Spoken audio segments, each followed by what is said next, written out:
Speeches come and go, and powerful words are always given by leaders of different countries. Speeches that make you think and ultimately empower your country as a whole unit, moving in tandem together, each individual piece puzzled together as part of a greater and more beautiful picture of what your nation is becoming.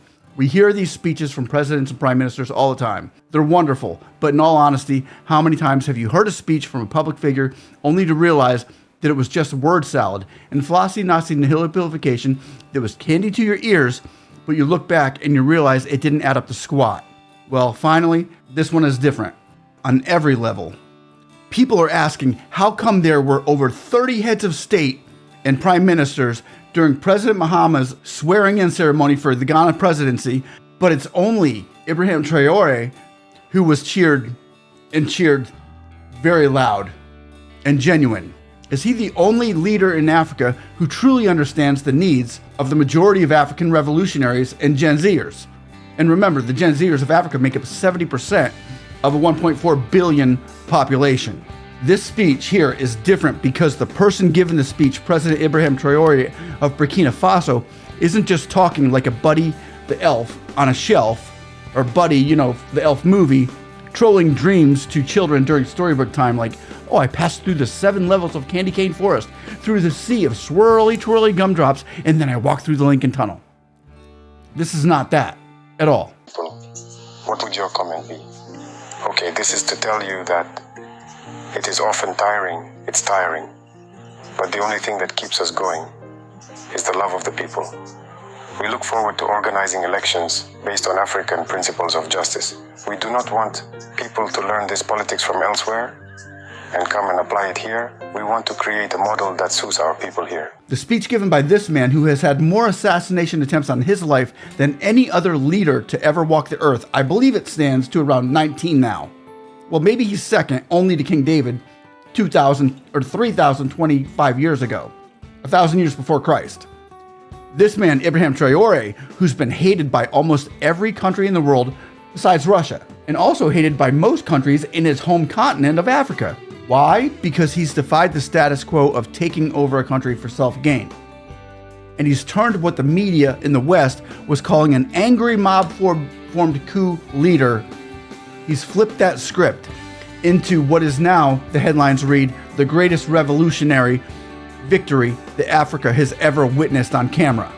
It's actual reality and truth of what has happened and what can happen if other sovereign countries join together in his agenda to make the people of Burkina Faso in Africa independent from the north, south, east, and the west, mostly the west.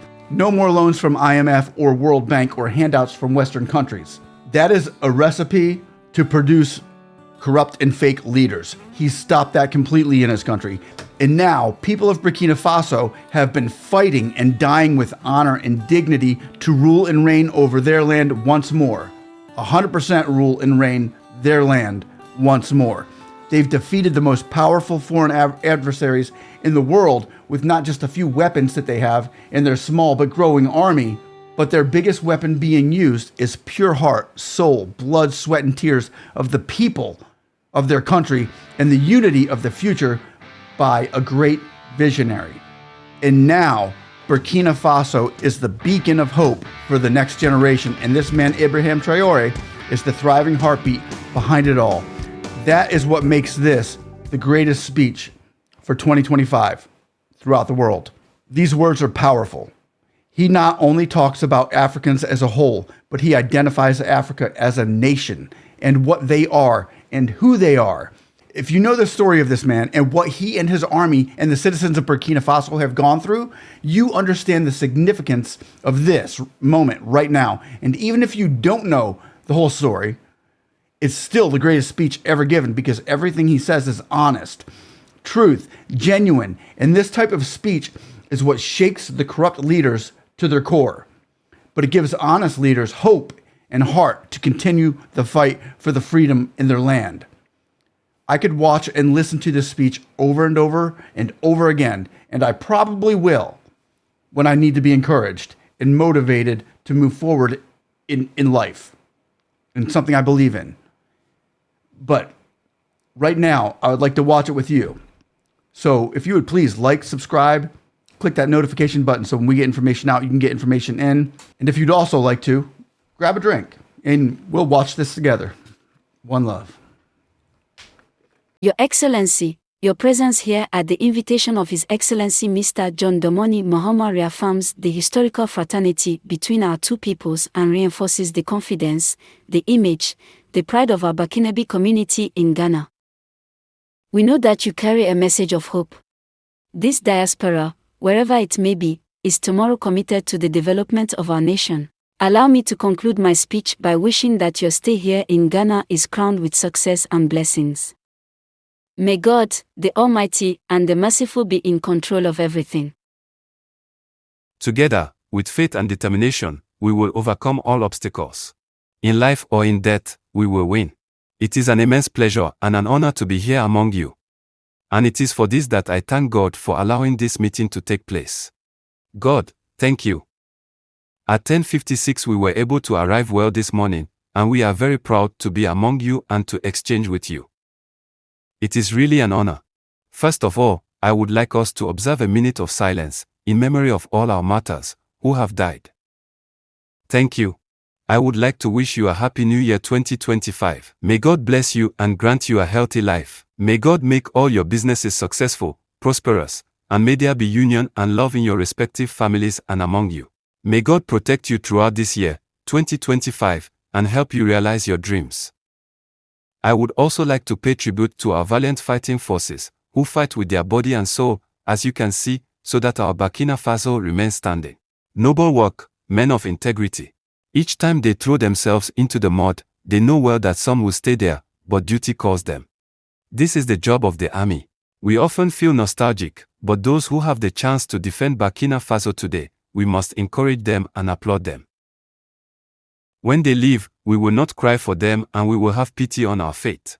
If we cry for them, we must avenge them. Pay tribute to them as much as you can, because it does not allow anyone to get up and leave their homes to face the dangers, knowing well that they may not return in the evening. But this is what they do every day, and they have sworn to defend our dear country until the supreme sacrificed, and the fighting forces hold their bet. Today, more than ever, our armed forces go wherever they want. At the moment I speak to you, there are several operations through several groups and we are inflicting colossal losses on the enemy and pushing him back little by little out of Burkina Faso. This battle, this war, we are going to win it and we are going to overcome imperialism, which activated this terrorism in our region. To hope to bring us back in these colonial times, to maintain us under their yoke, to exploit us until the end of time. Africa is waking up and no one can still close the eyes of Africans on our realities. No one can still come to divide us, to impose on us what they want. That's why we have done everything to be here today to speak to you, but also to come and wish good luck to President John Mahema. We wish him good luck because the challenges are numerous. Many challenges await him and I wish that you can accompany your brothers here. Pan-Africanism is a rather complex, but you, people, it is quite easy for you to lead this Pan-Africanism, well, because the people must love each other, the people must support each other. The problem very often of Pan-Africanism is among us, leaders, but we are going to put everything in place so that the leaders can go in the direction of their people, because the peoples are already integrated, they are Pan-African. If today, Ghana decided to bring President John Mahema to the head of the country, it is a strong message and I wish that you, Burkinabe, living in Ghana, you can accompany President John Mahema. The task will be difficult. There are certainly challenges to come on the security level, on the economic level. I wish that you can accompany the forces of defense and security in Ghana as much as you can, both on the intelligence level and on the economic level as you can. Support them as if you were supporting the Burkinabe armed forces. I'm telling you something, the challenges can be very numerous, in no case should you lose hope. You must accompany them and help them on all levels. A nation does not survive as long as it does not have a strong army. This is why I reiterate to you to support the forces of defense and security in Ghana. It is they who can help the country to rise to the economic level and to flourish. Then, I urge you to love the people here, to live in perfect symbiosis, in perfect harmony, as you are already doing very well. As I said, the peoples are already integrated. The problem is at the level of the leaders. Continue in this sense. Support your brothers in Ghana. Support them as much as you can. And above all, show this integrity. A country of integrated people must be a model. Burkina Faso must not create a problem. Burkina Faso must be a solution. You have always known how to behave through all your leaders here. Wish this dynamic to continue and that you can accompany the new president in his enormous task to revive the country's economy and above all to defend this country. We will work together to strengthen cooperation between Burkina Faso and Ghana and also between the AES and Ghana, because we have many challenges together and we have always been able to overcome them. The arrival of the new president must be a moment for us to warm up these relations and to bring them to the highest level. In the coming days, we will be able to see what can be done for the benefit of Burkina Faso, of the interior, as well as of you who are here. The grievances immediately raised by the representative are current grievances, and I think that the Ministry of Foreign Affairs has to be able to reorganize the diaspora so that we can solve these problems as easily as possible. This is why the councils have been established and the administrative documents and other documents you need to express your nationality are being modernized. If you follow the news, we certainly had documents, but it is not secure enough. Today, we are in a dynamic to secure all the identity documents in the country, but also in the space of AES and to harmonize them. This is why it takes a little time, but in January, normally, a meeting must take place with experts to perfect this issue of identity documents. And we hope that by then, you will be fully entitled to have your nationality, as it should be for Burkinabe. We are committed to making this possible. Burkina Faso is committed to a path that you know, a difficult path perhaps, full of obstacles, but be sure, you should never lose hope. You should never be afraid. You should never doubt for a moment. From where you are, we hear your support. We feel it, and all those on the ground and the population in the country feel the support of the diaspora. And we expect to be able to continue to motivate your brothers inside, and that we can together regain the coat of arms of Burkina Faso. We have a dream, and this dream will be a reality in a very near future. Terrorism will end. We will develop our country. We will develop our industries and make it easier for you, investors, to come and invest in the country in secure conditions and in economic facilities that you want. We did not forget this during the last Diaspora Forum.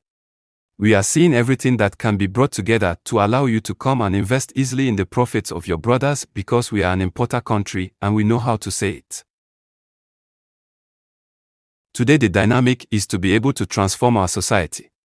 You have the chance to be in Ghana. Ghana is an ingenious country, and I think that a lot of technology can be transferred from here to the country. So we are waiting for you. As for us over there, we are developing to bring young people back to production. Production, especially agriculture and transformation. Because we cannot conceive that in this 21st century we will continue to import almost all our food from abroad. While we have a huge potential, we have the land.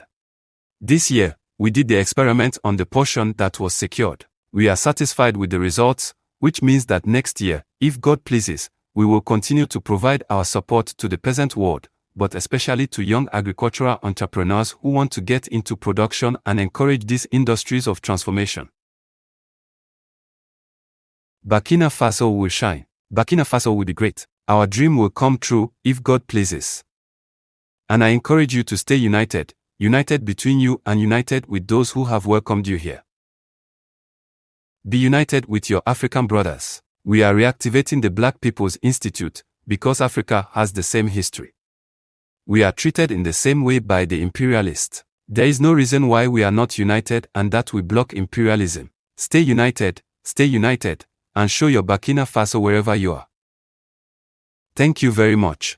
We pray to God that everyone can return in peace, as well as we thank you for where we came from. And above all, thank you to all the leaders present here for the mobilization, for the effort of union that you make between Burkina Faso and here. We are very grateful to you, and thank you for the effort that is made so that the young people that we are stay attached to our culture. It is the only thing that if we lose our identity. This is why we have set up a day especially dedicated to our roots. Continue from where you are to teach the youth, to always be attached to their culture and never lose sight of it. Thank you to everyone. May God accompany you in all your works. May God protect you throughout the year. And may God bring you back, everyone, safe and sound, from where you came from. Lopatri Oyu Lomot. Thank you very much. There he is, ladies and gentlemen. Abraham Traore. He did it. He did it. That is why it's one of the greatest speeches I've ever heard, because everything coming out of his mouth, he did it. He changed the world, right with that right there.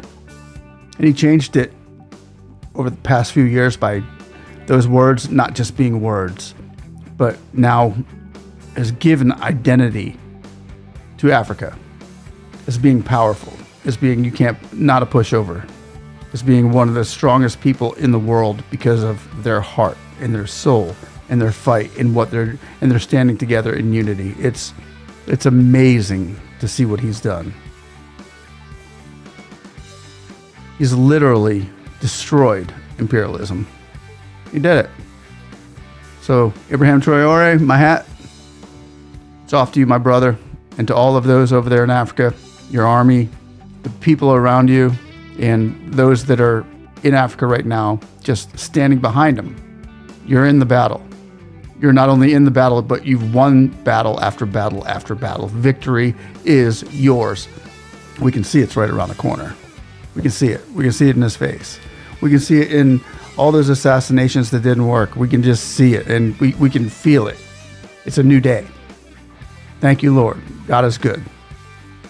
The first will be last, and the last shall be first. We're seeing it. So God bless you all. I want to thank you all for watching. Our prayers are out to you all, and victory is up ahead. One love, and we will see you on the next one. Bye-bye.